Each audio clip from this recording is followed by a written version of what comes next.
acompañarme por ello a un viaje, a un recorrido histórico a través de esa dualidad tan presente en Occidente, esa dualidad entre hombre y espíritu, entre materia e inmateria, como podríamos decir, cómo ha ido evolucionando la concepción de ambos conceptos, a veces de la mano y otras veces a kilómetros de distancia.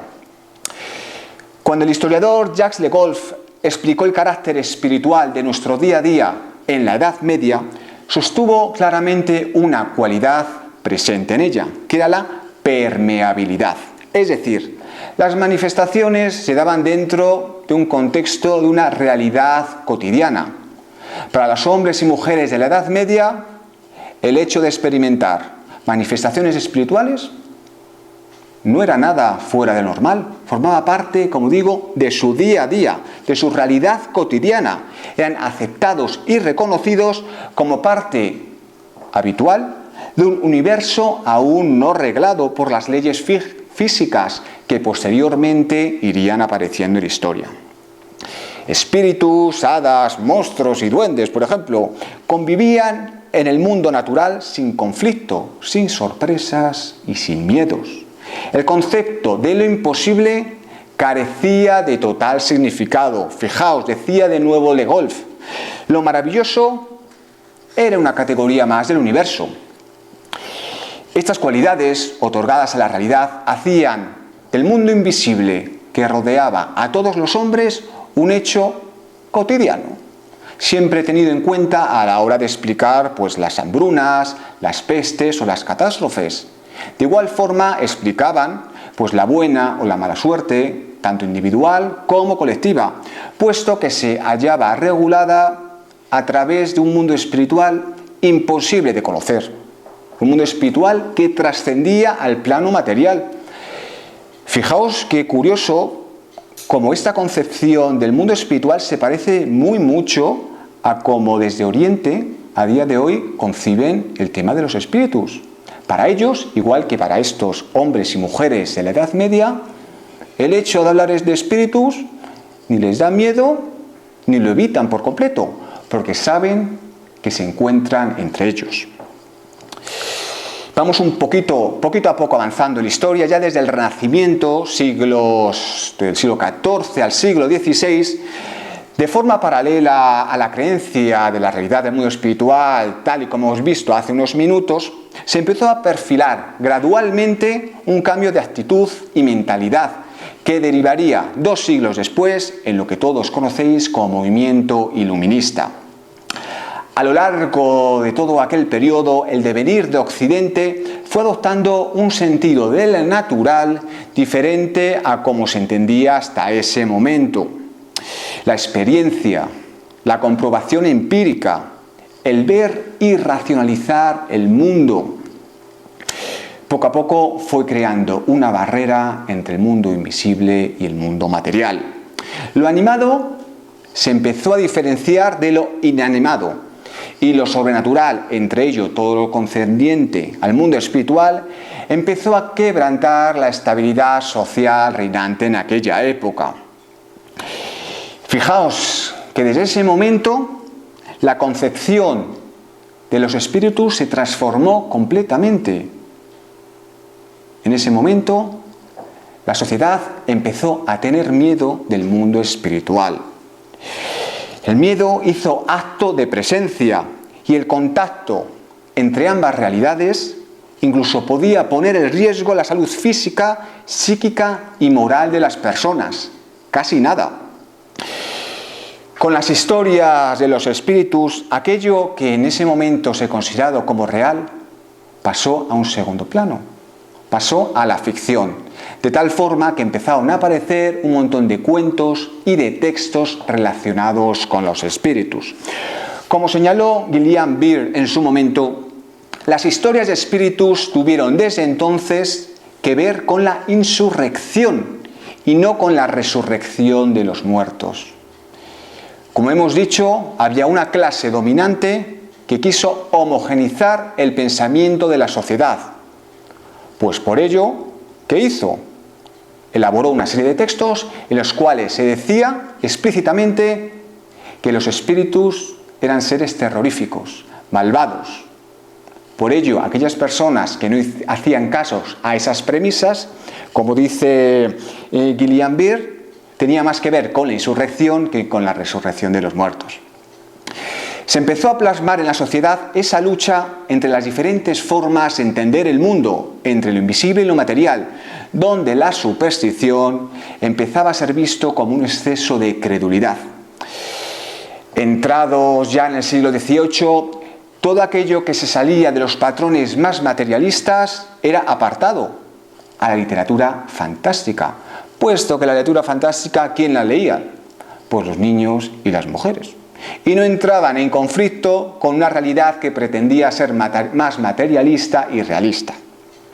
Sin embargo, en plena Ilustración, todavía muchos intelectuales de relieve con gran peso en la construcción del imaginario colectivo seguían dispuestos a creer en episodios de índole espiritual. Así pues, por ejemplo, en la historia natural de los siglos XVII y XVIII, por solo dar un ejemplo, podemos ver cómo ésta era sensible a la influencia extracientífica, ya fuera de forma moral, religiosa o sobrenatural, de tal forma que el debate siempre estaba presente. Se discutió sobre la existencia misma de los espíritus y no tanto sobre la influencia de los espíritus sobre la materia. El historiador francés Georges Duby, poco antes de morir, sentenció: el miedo a lo invisible continúa profundamente arraigado en nuestras entrañas. A medida que se difunde el conocimiento científico, vamos adquiriendo más y más conciencia de que hay cosas que no podemos conocer. Hay muchas enfermedades del alma que provienen precisamente de esta sensación de impotencia de los hombres ante su destino. Como hemos dicho antes, la conceptualización que los ambientes ilustrados tenían sobre lo natural era muy diferente a la que tenía la gente del mundo rural, normalmente gente iletrada, los cuales mantenían una relación mucho más fluida con los espíritus, puesto que seguían formando parte de su día a día. Entre los campesinos, por ello, la vacilación era menor. Lejos de pensar o de conceptualizar a los espíritus como algo positivo o negativo, no. Para ellos eran ambivalentes, como tú y como yo, con sus días buenos y sus días malos, existiendo una relación de reciprocidad, compleja y ritualizada. Los estudios llevados a cabo por antropólogos del siglo pasado revelan algo que Adolfo Colombres ha sabido sintetizar en la siguiente frase: seres imaginarios han poblado siempre las noches, sin que la era del átomo y la cibernética hayan podido acabar con ellos. ¿Acaso porque el conocimiento científico y las utopías sociales están aún lejos de calmar todos los miedos ancestrales del hombre y de colmar sus esperanzas? Frase que podríamos aplicar perfectamente a día de hoy. Por todo ello, puede deducirse que entre los siglos XVI y XVIII se presenció el último gran esfuerzo por las grandes élites por apartar del imaginario colectivo la idea de espíritus, de espiritismos, de ciudades espirituales. Aunque esa lucha fue en vano, puesto que la fuerza de la tradición perdió muchos menos adeptos de lo que podríamos esperar. Por otro lado, la difusión de la palabra escrita contribuyó a que lo sobrenatural y el mundo espiritual a él asociado se impusiera en amplios sectores sociales, encontrando en movimientos como la Reforma y la Contrarreforma poderosos agentes de divulgación. Cuando la ciencia desplazó a la teología y el empirismo, impuso a la experiencia como único criterio de verdad, la creencia en los espíritus pasó al estudio de las disciplinas médicas, que lo que pretendían eran curar enfermedades mentales. De seres reales, los espíritus pasaron a ser seres subjetivos de aquellas personas que tenían algún tipo de enfermedad mental. Entiéndase, esquizofrenia, paranoia, etc. Así especialmente desde el siglo XIX las interpretaciones dadas al fenómeno espiritual dejaron el ámbito de la demonología para ser transferido al de la psiquiatría. Ya no habría que tener miedo al demonio, sino a la locura. Es en este preciso momento histórico, acordaos, estamos hablando de mediados del siglo XIX, en el que surge el espiritismo, de la mano, como ya sabéis, de Kardec, el cual fue y es considerado su máximo exponente, sintetizando en una serie de libros las bases del espiritismo serio que conocemos a día de hoy, asentando de esta forma los cimientos que tantas veces habían sido desprestigiados por sociedades anteriores.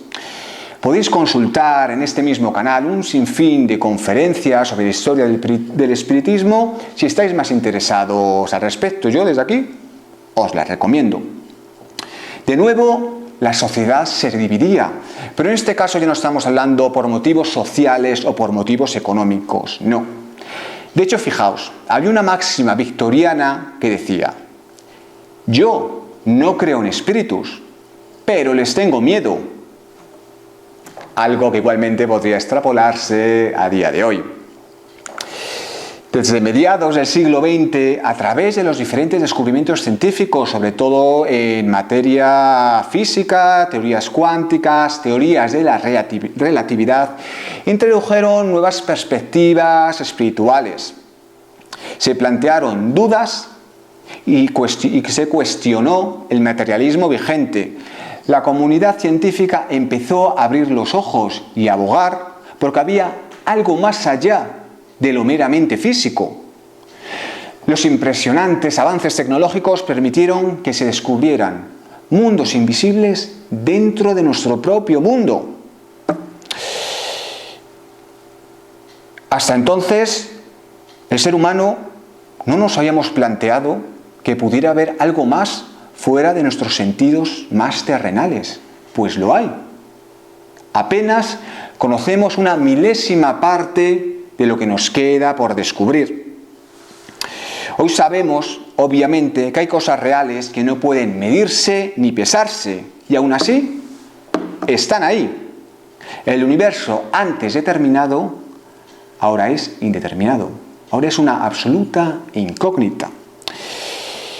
El fin del segundo milenio sorprende a Occidente en un clima de rejuvenecimiento espiritual. La concepción que cada uno de nosotros hacemos respecto al universo que nos rodea viene determinada por nuestras esperanzas, por nuestros miedos y por nuestras aspiraciones.